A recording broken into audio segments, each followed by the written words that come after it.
கண் சிமிட்டிய விநாயகபுரத்தின் சுயம்பு விநாயகர் திருக்கோவில்.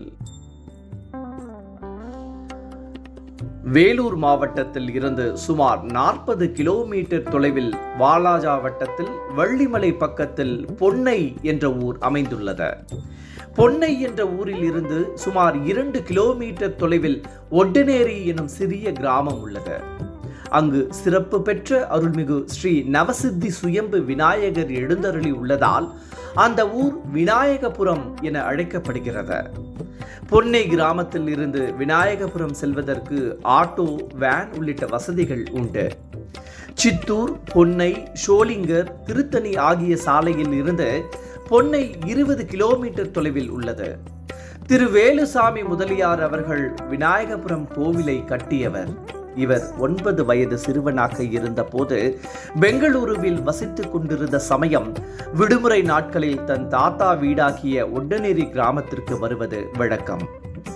வரும்போதெல்லாம் புளிய மரத்தருகில் உள்ள சுயம்பு விநாயகர் பக்கமாகவே நண்பர்களுடன் விளையாடி வந்துள்ளார். ஒரு சமயம் நாய் ஒன்று அந்த விநாயகரின் மேல் சிறுநீர் கடித்துள்ளது. இதை கண்டு மனம் வருந்திய வேலுசாமி முதலியார் அருகில் இருந்த ஓடையில் இருந்து தண்ணீர் கொண்டு வந்து அதனை சுத்தம் செய்தார். அப்போது சுயம்புவின் உருவம் கண் சிமிட்டியதாக கூறப்படுகிறது. இதனை சற்றும் எதிர்பாராத வேலுசாமி மீண்டும் மீண்டும் தண்ணீர் ஊற்றி சுத்தம் செய்தார். இருப்பினும் சுயம்புவின் உருவத்தில் தொடர்ந்து கண் சிமிட்டிக் கொண்டே இருந்துள்ளது.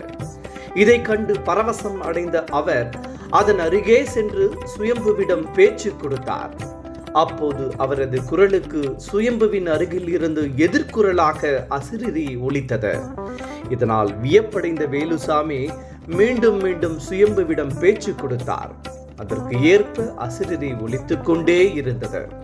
இதனால் விநாயகரின் கடாட்சம் அந்த இடத்தில் உள்ளது என்பதை உணர்ந்து கொண்ட வேலுசாமி இறையருள் பெற்று மக்கள் அனைவரும் சேவித்து இன்புற்று வாழும் வகையில் இந்த இடத்தில் கோவில் எழுப்ப வேண்டும் என்று அந்த சிறு வயதிலேயே அவர் தீர்க்கமாக முடிவு செய்தார்.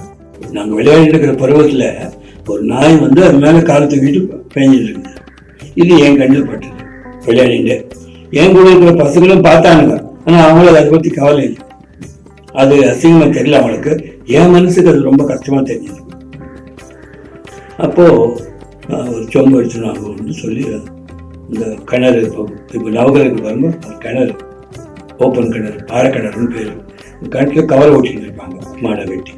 தண்ணி போயிட்டு இருந்தது. ஒரு சொம்பு எடுத்து வந்து அதில் மண்ணு வந்து அதை ஊற்றி கழுவும் போது தான் அந்த கண் திறந்து இப்படி ஆட்டி காமிச்சாரு. என்ன தண்ணி கண்ணை காமிச்சான்னு ஒன்றும் இல்லை. தண்ணி எத்தனை பேர் அங்கே ஊற்றுனீங்களா? தண்ணி கழுவிட்டு ஆமா குளிப்பாட்டினீங்க? குளிப்பாட்டு இல்லை, அந்த சுத்தம் வச்சது. ஆமா, அந்த தண்ணி ஊத்தி அந்த ஒண்ணு போச்சு இல்ல, அது நம்ம மேல பெய்ய நம்ம ஊழிக்க மாட்டோமா, அதே மாதிரி அது கழுவி விட்டேன். அது மேல இந்த கொக்கு வர பேன் வச்சிருச்சு வெளியா, அது சரியா போற 4 தேங்காய் நார் வந்து அதை கொஞ்சம் தேய்ச்சி பாதி தான் போச்சு, பாதி போல. அது மாதிரி கழுவிட்டு விட்டேன். சரி, அப்புறம் சொன்னேன். கழுவும் போது உங்களுக்கு எப்படி தெரிஞ்சது அந்த அந்த விநாயகர் உங்க கண்ணுக்கு எப்படி தெரிஞ்சதுங்க? அதே எப்படி இருக்காரு அப்படிதான் தெரிஞ்சது. உயிரோவோ அல்லது இதுவாவோ முகத்தோடு சுயரூபமா தெரியல. எப்படி இருக்கிறவோ அப்படிதான் இருந்துச்சு. அந்த வழக்கு வெளிச்சு அந்த கண் 2 ஓப்பன் ஆகி ஆடினதுதான் எனக்கு தெரிஞ்சது. நீ என்ன ஆட்டினாலும் இது, ஆனா பதில் பேசும், சவுண்ட் வரும், எக்கோ வரும். அந்த சிறிய வயதிலேயே விநாயகருக்கு கோவில் கட்ட வேண்டும் என்று மனதில் பதிந்தது. உடனே பிற சிறுவர்களுடன் சேர்ந்து பக்கத்து கிராமத்தில் செங்கல் விற்பவரிடம் சென்று செங்கல் கேட்டுள்ளார். அந்த செங்கல் வியாபாரி தர மறுத்ததுடன் அடித்தும் விரட்டியுள்ளார். அவருக்கு தெரியாமலேயே தங்கள் கைகளிலேயே பாரம் தூக்கி கொண்டு தினமும் 10 செங்கல்களாக எடுத்து வந்து விநாயகரை சுற்றி மதில் போல் கட்டியுள்ளார். அந்த சிறு வயதிலேயே இறைவனுக்காக கோவில் எழுப்ப வேண்டும் என்ற எண்ணத்துடன் திகழ்ந்த திரு வேலுசாமி அவர்கள் நாளடைவில் இறைவனை சிந்திக்கும் ஆன்மீக எண்ணம் கொண்டவராக திகழ்ந்தார். பிறகு தனது 16 வயதில் ஒரு மாதத்திற்கு ரூபாய் 60 சம்பாதிக்கும் நிலைக்கு வந்தார்.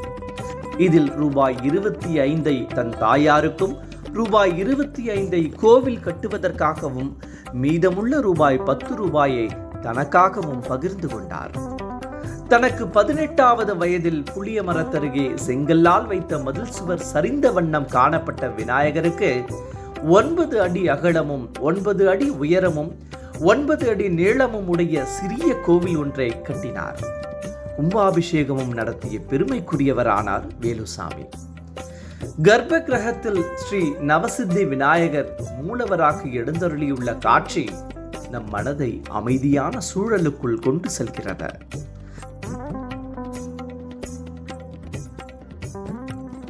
இரண்டு சுயம்பு விநாயகர்கள் எழுந்தருளி இருக்கிறார்கள் இங்கு. பெரிய வடிவ சுயம்பு 3 உருவங்களாக காட்சியளிப்பது எங்குமே இல்லாத சொரூபம் என கூறலாம். சுயம்பை நேர்முகமாக பார்த்தால் லிங்க ரூபமாக காட்சியளிக்கிறார். நடுபாகத்தில் பார்த்தால் விநாயகர் ரூபமாகவே இருக்கிறார். மேல் பாகம் பார்த்தால் பாம்பு படம் எடுப்பது போன்று காட்சி தருகிறார்.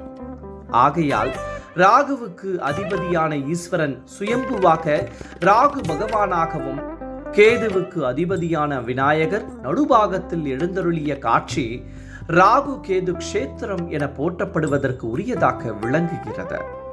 மற்றொரு விநாயகர் அரூபமாக இருக்கிறார். இது ராகு கேது க்ஷேத்திரம் என்பதால் நவ கிரகங்களுக்கு அதிக சக்தி இருப்பதை எண்ணி எல்லா அம்சங்களுடன் உலகத்தில் எங்கும் இல்லாத வகையில் இங்கு நவ கிரகங்களை பிரதிஷ்டை செய்துள்ளார்கள். காண்போர் உற்று நோக்கும் போது இந்த சுயம்பு ரூபம் தென்படும் வடக்கு பக்கம் சுயம்பு ரூப விநாயகர் துயில்கின்ற கோலத்தில் இருப்பதாகவும், மத்திய பாகத்தில் அமைந்த பிள்ளையார் தும்பிக்கையுடன் வயிறுவாகமும் அமைந்துள்ளது. முழுமுகமும் ஈஸ்வர சொரூபத்துடன் காட்சி அளிக்கிறார். வலக்கை பக்கம் ராகுவாகவும் இடக்கை பக்கம் கேதுவாகவும் காட்சி தருகிறார். நவகிரக வழிபாடு. கோவில்களில் நவ கிரகங்களை வணங்க சனீஸ்வரன் இருக்கும் இடத்தில் இருந்து ஆரம்பித்து வலதுபுறமாக 9 சுற்றுக்கள் சுற்றி வணங்க வேண்டும். நவ கிரகங்களை நமஸ்காரம் செய்யக்கூடாது. ஒவ்வொரு கிரகங்களையும் வணங்க வேண்டிய வழிமுறைகளோடு வணங்குதல் சிறப்புக்குரியதாகும். நவகிரக கோட்டை. உலகிலேயே எங்கும் காணப்படாத அளவிற்கு நவகிரகங்கள் அமைந்திருப்பது இந்த விநாயகபுரத்தில் அமைந்த நவகிரக கோட்டை ஆலயம் என்றே கூறலாம். இங்கு ஒவ்வொரு கிரகங்களுக்கும் அவற்றின் தனித்தனி அம்சங்களோடு அமைக்கப்பட்டிருப்பது சிறப்புடையது. இவ்வாறு அமைக்கப்பட்டமையால் இங்கு சென்று வணங்குவோரின் பிரார்த்தனை உடனுக்குடன் நிறைவேறுவது என்பது சிறப்பு அம்சம். அனைத்து ஆலயங்களிலும் நவ கிரகங்கள் சரியான கவனிப்பு இல்லாதது போன்று வஸ்திரமற்ற நிலையில் காணப்படுவது திரு வேலுசாமி முதலியார் அவர்களுக்கு மிகுந்த வருத்தத்தை அளித்தது. நவகிரக ஆலயத்தை அவர் கட்டும் பொழுது ஒவ்வொரு கிரகத்தையும் எப்படி அமைக்க வேண்டும் என்பதையும், எல்லா அம்சங்கள் பொருந்திய ஒரு கிரகம் வந்து வணங்கும் மக்களுக்கு பயனளிக்கும் என்பதையும் ஆராய்ந்து ஸ்தலத்தை கோட்டை வடிவில் கட்டி காண்போரை கவரும் ஆலயமாக அமைத்துள்ளார். நவகிரகம் பற்றிய அவருடைய சிந்தனை முற்றும் மாறுபட்டதாகவும் சிறந்ததாகவும் அமைந்துள்ளது. இது அவருடைய தூய்மையான ஆன்மீக சிந்தனைக்கு எடுத்துக்காட்டாய் விளங்குகிறது.